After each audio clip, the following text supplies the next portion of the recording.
మహేష్ బాబు అంటే ముందుగా గుర్తొచ్చేది అందం. అందుకే ఇప్పటి వరకు ఒక్కసారి కూడా ఆయన డీ గ్లామర్గా నటించలేదు. అలా నటిస్తానని చెప్పినా కూడా జనాలు ఒప్పుకోరు. ఎందుకంటే సగం మంది ప్రేక్షకులు మహేష్ని చూడడం కోసం మాత్రమే థియేటర్కు వస్తారు. అందుకే దర్శకులు కూడా ఈ విషయంపై చాలా క్లారిటీగా ఉంటారు. తెర మీద మహేష్ ఎంతో అందంగా కనిపిస్తారు. కానీ తాజాగా వినిపిస్తున్న టాక్ ప్రకారం మహేష్ బాబుకి ఓ టఫ్ సిచ్యువేషన్ ఎదురైందట.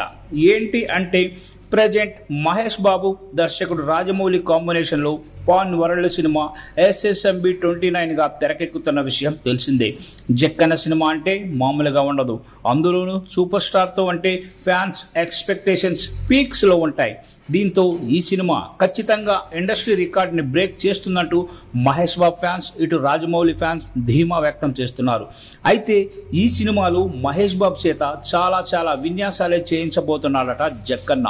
రీసెంట్గా వైరల్ అవుతున్న వార్త ఏంటంటే ఈ మూవీలో ఒక 20 నిమిషాల వైల్డ్ ఫైర్ అటాక్ సీన్ ఉంటుందట. ఆ సీన్కి మొత్తం థియేటర్స్ షేక్ అయిపోవాల్సిందేనంట. అంతేకాదు ఈ సీన్స్ కోసం జక్కన్న ఎటువంటి డూప్ లేకుండా నిజమైన మంటల్లో మహేష్ బాబుని నటింపజేయాలని నిర్ణయించుకున్నారట. కానీ మొదట మహేష్ ఒప్పుకోనప్పటికీ సీన్ గురించి క్లియర్ ఎక్స్ప్లెయిన్ చేయడంతో ఓకే అంటూ హామీ ఇచ్చారట. ఇందులో నిజమెంతో తెలియనప్పటికీ ప్రస్తుతం ఈ న్యూస్ వైరల్ అవుతోంది. అదే గనక జరిగితే మహేష్ బాబు కెరీర్లో ఇది ఓ బ్లాక్ బాస్టర్ సీన్గా నిలవచ్చు.